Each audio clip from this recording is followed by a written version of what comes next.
Everyone, this is Amit Gupta and you are watching my channel easy English.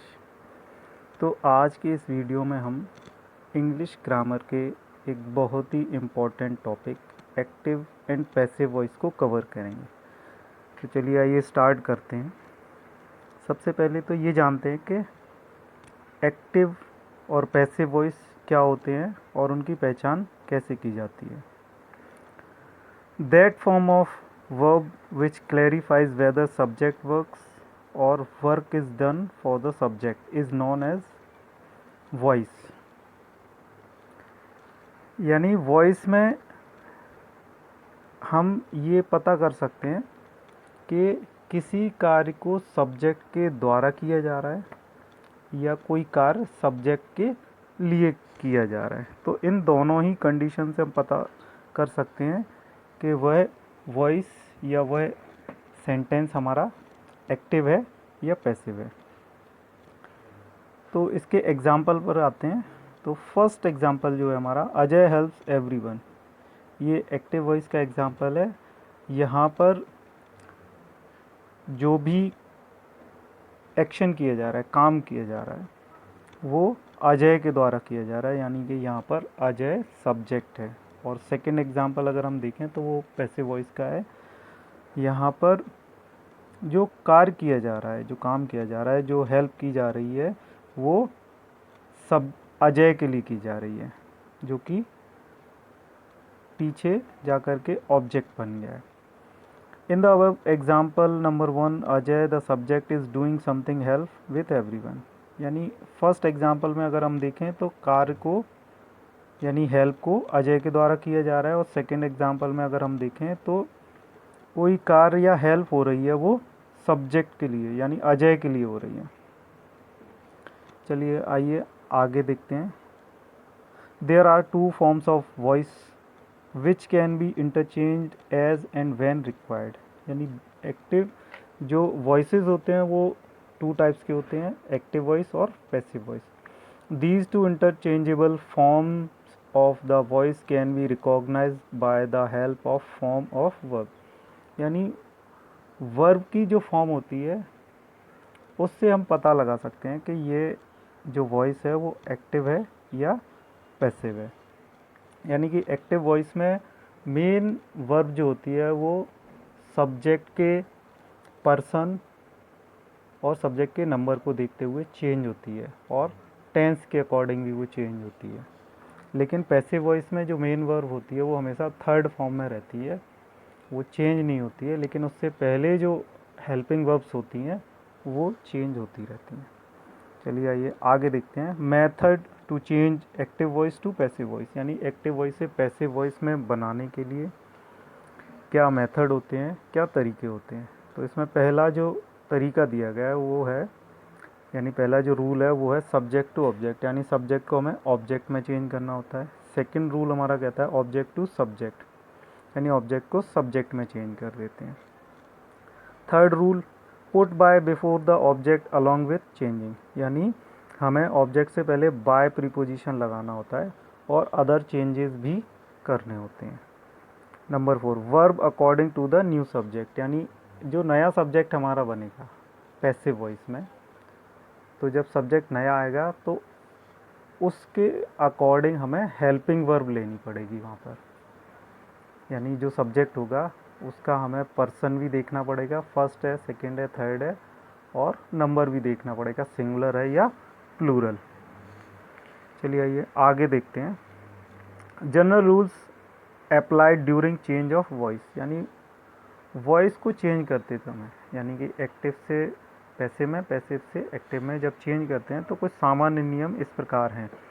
Object is change to subject, यानी सब object जो होता है वो सब्जेक्ट में चेंज हो जाता है।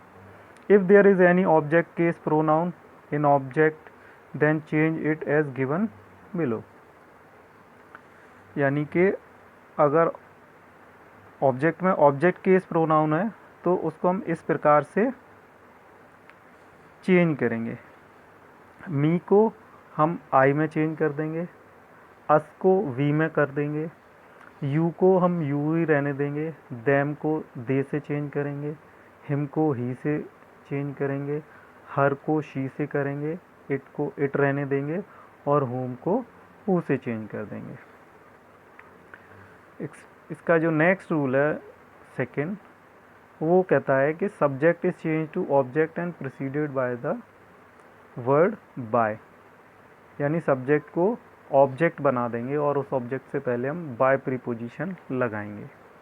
आई को रिप्लेस करेंगे बाय मी से, वी को बाय अस से, यू को बाय यू, दे को बाय देम से चेंज करेंगे, ही को बाय हिम से चेंज करेंगे, शी को बाय हर से करेंगे, इट को बाय इट से चेंज कर देंगे और हु को बाय होम से चेंज कर देंगे। चलिए आइए नेक्स्ट देखते हैं। Third, passive form of verb should be used according to the subject, यानी पैसिव फॉर्म में सब्जेक्ट के साथ हम जो वर्ब यानी हेल्पिंग वर्ब यूज़ करेंगे तो वो हमारे सब्जेक्ट के अकॉर्डिंग होगी, यानी सब्जेक्ट चेंज होगा। एक्टिव से जब पैसिव बनाएंगे तो सब्जेक्ट ऑब्जेक्ट बनता है, ऑब्जेक्ट सब्जेक्ट बनता है। Rules of changes of voice according to the tenses, यानी टेंस के अकॉर्डिंग अगर देखा जाए तो किस रूल्स को किस तरीके से चेंज करेंगे उनको देखते हैं। तो पहला टेंस है हमारा प्रेजेंट इंडेफिनिट टेंस। तो इसमें हमें सब्जेक्ट के साथ वर्ब की फर्स्ट फॉर्म मिलेगी, उसके साथ एस या ईएस भी होगा मेन वर्ब में, और हेल्पिंग वर्ब में डू या डज हो सकते हैं। उसके बाद जब हम चेंज करेंगे पैसिव वॉइस में तो हमें हेल्पिंग वर्ब के रूप में इज एम आर लेना कंपलसरी है, यानी कि इज आर एम लेंगे। उसके बाद मेन वर्ब की थर्ड फॉर्म को यूज़ करेंगे। चलिए आइए कुछ एग्जांपल्स यहाँ पर दिए गए हैं उनको देखते हैं। एक्टिव से जब पैसिव वॉइस में चेंज करेंगे तो किस तरीके से चेंजेस होंगे। राधिका हेल्प्स मी, यानी कि इसमें राधिका सब्जेक्ट है और मी ऑब्जेक्ट है, तो पैसिव बनाएंगे तो मी जब सब्जेक्ट बनेगा आगे आके तो आई हो जाएगा, तो चेंज होगा इसका, I am help by Radhika. They play football, football is played by them. You read poems, poems are read by you. You see that bird is seen by you. We help the old man are helped by us. He does not sing a song is not sung by him. Do you love me? Am I loved by you? What do you eat? What is eaten by you? Next tense है हमारा present continuous tense. तो इसमें हमें subject के साथ is am are मिलेगा, verb की first form में आईएनजी मिलेगा। जब उसको हम चेंज करेंगे पैसिव वॉइस में तो सब्जेक्ट के साथ इज एम आर तो लगाएंगे ही, उसके साथ हम बीइंग यूज करेंगे। बीइंग यूज करने के बाद मेन वर्ब की थर्ड फॉर्म का यूज़ करेंगे। नेगेटिव सेंटेंस में देखें तो सब्जेक्ट के साथ is am are plus not आएगा, उसके बाद मेन वर्ब की फर्स्ट फॉर्म में आईएनजी। जब पैसिव वॉइस में उसका चेंज करेंगे तो सब्जेक्ट के साथ is am are plus not, फिर उसके बाद हम बीइंग यूज करेंगे, फिर मेन वर्ब की थर्ड फॉर्म। इसी तरीके से जब इंटेरोगेटिव सेंटेंस बनाएंगे तो सबसे पहले इज एम आर आएगा, उसके बाद सब्जेक्ट आएगा और उसके बाद मेन वर्ब की फर्स्ट फॉर्म में आएंगे। लेकिन जब उसी को हम पैसिव वॉइस में चेंज करेंगे तो सबसे पहले इज एम आर के साथ सब्जेक्ट आएगा प्लस बीइंग, उसके बाद मेन वर्ब की थर्ड फॉर्म। तो चलिए आइए इसके कुछ एग्जांपल्स देखते हैं। एक्टिव से पैसिव वॉइस में चेंज करेंगे। ही इज़ प्लेइंग क्रिकेट, यानी इसमें ही सब्जेक्ट है और क्रिकेट ऑब्जेक्ट है। तो जब पैसिव वॉइस में चेंज करेंगे तो ऑब्जेक्ट सब्जेक्ट बन जाएगा, यानी क्रिकेट आ गया। Cricket is being played by him, यानी ही सब्जेक्ट जो था वो ऑब्जेक्ट बन गया और हमने वहाँ पर उसके पहले बाय लगा दिया। सेकेंड एग्जाम्पल है हमारा, you are not doing the work is not being done by you. Is he teaching you? Are you being taught by him? Whom are you scolding? Who is being scolded by you? Why are you telling gossips? Why are gossips being told by you? Who is distracting her?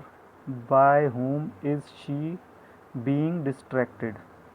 Is he not helping you? Are you not being helped by him? Next tense है हमारा present perfect tense. तो इसमें जब active tense होगा, active voice होगा, तो subject के साथ हैज़ ए प्लस वो मेन वर्ब की थर्ड फॉर्म होगी। जब उसको हम पैसिव वॉइस में चेंज करेंगे तो हमें यूज़ करना पड़ेगा सब्जेक्ट के साथ has have plus been use करेंगे, उसके बाद मेन वर्ब की थर्ड फॉर्म। ठीक इसी तरीके से जब हम नेगेटिव सेंटेंस बनाएंगे इसका, तो subject has have plus not plus main verb की थर्ड फॉर्म, और जब पैसिव वॉइस में चेंज करेंगे तो सब्जेक्ट के साथ has have plus not plus been plus main verb की थर्ड फॉर्म। और अगर इंटेरोगेटिव सेंटेंस होगा तो एक्टिव में हमें मिलेगा हैज़ हैव पहले मिलेगा, उसके बाद सब्जेक्ट मिलेगा, फिर मेन वर्ब की थर्ड फॉर्म मिलेगी। लेकिन जब उसको पैसिव वॉइस में चेंज करेंगे तो हमें हैज़ हैव पहले लगाना पड़ेगा, फिर उसके बाद सब्जेक्ट, उसके बाद मेन बीन लगाएंगे, फिर मेन वर्ब की थर्ड फॉर्म। चलिए आइए इसके एग्जांपल्स देखते हैं। तो फर्स्ट एग्जांपल है हमारा एक्टिव का, he has stolen my books, यानी इसमें सब्जेक्ट ही है और ऑब्जेक्ट है माई बुक्स। अब इसका पैसिव वॉइस जब बनाएंगे तो ही जो है वो सब्जेक्ट है, वो ऑब्जेक्ट बनेगा, और माई बुक्स जो ऑब्जेक्ट है वो सब्जेक्ट बन जाएगी, यानी माई बुक्स। अब ही के साथ हमने हैज़ यूज़ किया, लेकिन यहाँ पर माई बुक्स प्लूरल है तो हम हैव यूज़ करेंगे। My books have been stolen by him. You have not solved the sum has not been solved by you. Has he polished the shoes? Have the shoes been polished by him? Who has abused you? By whom have you been abused? When has she helped us? When have we been helped by her? What have they purchased? What have been purchased by them? और हमारा next जो tense है वो है past indefinite tense. तो यहाँ पर जब हम एक्टिव वॉइस देखेंगे तो वहाँ पर हमें अफर्मेटिव सेंटेंस में सब्जेक्ट के साथ वर्ब की सेकंड फॉर्म मिलेगी, और अगर उसको हम पैसिव वॉइस में चेंज करेंगे तो सब्जेक्ट के साथ वॉज वर्ब का यूज़ करेंगे प्लस मेन वर्ब की थर्ड फॉर्म। ठीक इसी तरीके से जब नेगेटिव सेंटेंस होगा तो वहाँ पर सब्जेक्ट के साथ डिड नॉट मिलेगा, फिर उसके बाद वर्ब की फर्स्ट फॉर्म आ जाएगी। लेकिन जब इसको हम पैसिव वॉइस में चेंज करेंगे तो हमें सब्जेक्ट के साथ वॉज वर्ब का यूज़ करना पड़ेगा, नॉट लगाएंगे, उसके बाद मेन वर्ब की थर्ड फॉर्म। ठीक ऐसे इंटेरोगेटिव सेंटेंस में हमें मिलेगा डिड, उसके बाद सब्जेक्ट प्लस मेन वर्ब की फर्स्ट फॉर्म, और जब इसको पैसिव वॉइस में चेंज किया जाएगा तो हम पहले वॉज वर्ब का यूज़ करेंगे, फिर सब्जेक्ट का यूज़ करेंगे, फिर मेन वर्ब की थर्ड फॉर्म। चलिए आइए इसके एग्जांपल्स को देखते हैं। तो एक्टिव वॉइस का हमारा फर्स्ट एग्जांपल है, Edison invented the first bulb, यानी इसमें हमारा सब्जेक्ट है एडिसन और ऑब्जेक्ट है द फर्स्ट बल्ब। तो इसका जब हम पैसिव वॉइस में चेंज करेंगे तो ऑब्जेक्ट जो द फर्स्ट बल्ब है वो पहले आ जाएगा, और एडिसन सब्जेक्ट है वो लास्ट में चला जाएगा, ऑब्जेक्ट बन जाएगा। The first bulb was invented by Edison. यहाँ पर द यूज़ नहीं किया गया, लेकिन आपको द लगाना है फर्स्ट से पहले।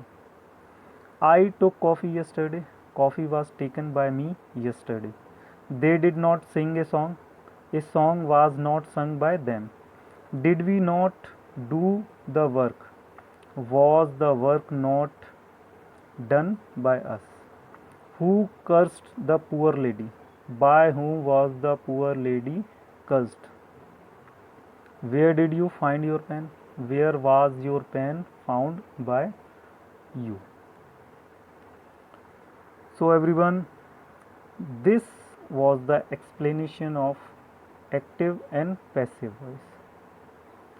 I hope you all have liked today's video of active and passive voice. तो आपको बताना चाहूँगा ये एक्सप्लेनेशन का, एक्टिव और पैसिव वॉइस के एक्सप्लेनेशन का फर्स्ट पार्ट है। इसके बाद जो भी एक्टिव और पैसिव वॉइस के जो भी आगे के टॉपिक हैं, जो भी एग्जांपल्स हैं, वो नेक्स्ट वीडियो यानी कि इसके सेकंड पार्ट में मैं आपके लिए लेके आऊँगा। तब तक आप इस पार्ट को वॉच कीजिए, इसको अंडरस्टैंड कीजिए और वेट कीजिए सेकंड पार्ट का। So hope you all have liked today's video. So today I'm going to request you, please keep watching my YouTube channel Easy English. If you haven't subscribed my channel, please subscribe my channel and press the bell icon for new videos notification. Thank you and have a nice time.